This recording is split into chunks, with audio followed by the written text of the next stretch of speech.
బండ్ల గణేష్ సినిమాలు రాజకీయాల కంటే వివాదాలకు కేర్ ఆఫ్ అడ్రస్ గా మారిపోయాడు. గత కొద్ది రోజులుగా బండ్ల గణేష్ పై అభియోగాలు ఆరోపణలు వెల్లువెత్తుతున్నాయి. బండ్ల గణేష్ కు ఇల్లు అద్దెకిస్తే తనపైనే కేసు పెట్టి తనని ఇబ్బంది పెడుతున్నట్లుగా Heera group of companies MD Nowhera Shaikh ఆరోపించారు. ప్రస్తుతం ఈ న్యూస్ సోషల్ మీడియాలో హాట్ టాపిక్ గా మారింది. ఏ పనినైనా ప్రొఫెషనల్ గా పనిచేసే వాళ్ళు కావాలా? మీకు దగ్గరలో ఉన్న ఎక్స్పర్ట్స్ తో వెంటనే కనెక్ట్ అవ్వండి. ఇప్పుడే టాస్క్ యాప్ ని డౌన్లోడ్ చేసుకోండి. సినీ నిర్మాత బండ్ల గణేష్ కుమారుడు బండ్ల హీరేష్ 3 రోజుల క్రితం నౌహీరా షేక్ పై కంప్లైంట్ చేసిన విషయం తెలిసిందే.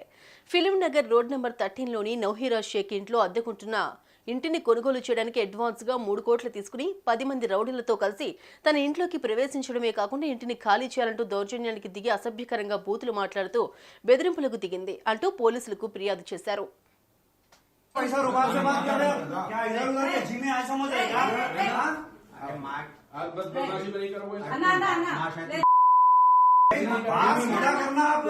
आप आए कहीं के लिए इधर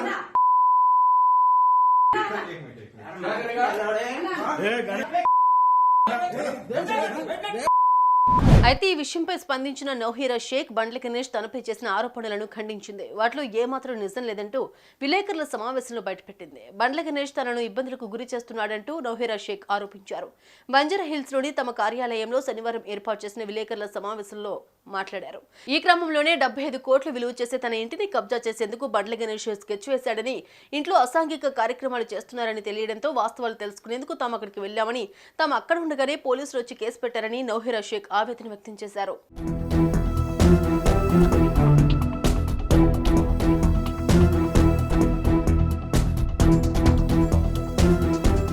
అంతేకాకుండా తనకు రాజకీయ నాయకులు తెలుసంటూ బండ్ల గణేష్ తన ముందే ఫోన్లు చేశాడని పేర్కొన్నారు. ఇంటిపై 11 నెలల రెంట్ అగ్రిమెంట్ ను బండ్ల గణేష్ ఫోర్జరీ చేశాడని, దీనిపై తమకు సుప్రీంకోర్టు ఉత్తర్వులు ఉన్నప్పటికీ పోలీసులు పట్టించుకోలేదన్నారు.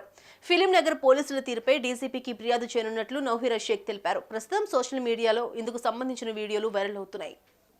నేను బండల గణేష్కి ఇల్లు రెంట్కి ఇచ్చిన తర్వాత 11 మంత్స్ తర్వాత కూడా అతను రిన్యూ చేయను అంటే కూడా ఖాళీ చేయలేదన్నమాట.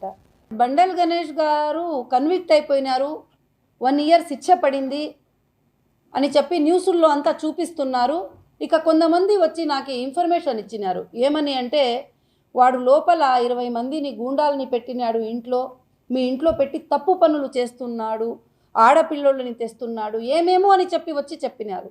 సరేలే, నేను వెళ్ళి ఆ ఇంటిని చూద్దామని చెప్పి నేను అక్కడ వెళ్ళినాను. అప్పుడు అక్కడ వెంటనే నేను కాంగ్రెస్కి ప్రదేశ్ ప్రెసిడెంట్ని, నాకు మీరు ఏమీ చేయలేరు, ఇక వచ్చి నేను నేను ఇంత పెద్ద అని చెప్పి ఏమేమో చెప్పుకున్నాడు.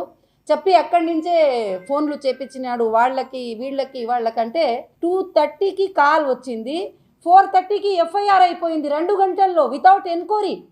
నన్ను పిలవలేదు, ఎన్క్వైరీ చేయలేదు, అడగలేదు, ఎఫ్ఐఆర్ కూడా అయిపోయింది. 3 స్టీట్స్ అంటే నేను ఈరోజు ప్రెస్ కాన్ఫరెన్స్ ఆ ఇల్లు గురించి కన్నా ఎక్కువ, నేను ఇంత పవర్ఫుల్ ఉమెన్ ఉండగా నా పైన ఇంత అన్యాయం జరుగుతూ ఉంటే ఇక ఏమి పవర్ లేని వాళ్ళకి ఎక్కడ జస్టిస్ దొరుకుతూ ఉంటుంది, ఎక్కడ ఏమి దొరుకుతూ ఉంటుంది. అప్పుడు వచ్చి నేను ఇంటి ఓనర్ని నన్ను బయటకి తీసుకొని వచ్చేసి అతన్ని లోపల వదిలినారు.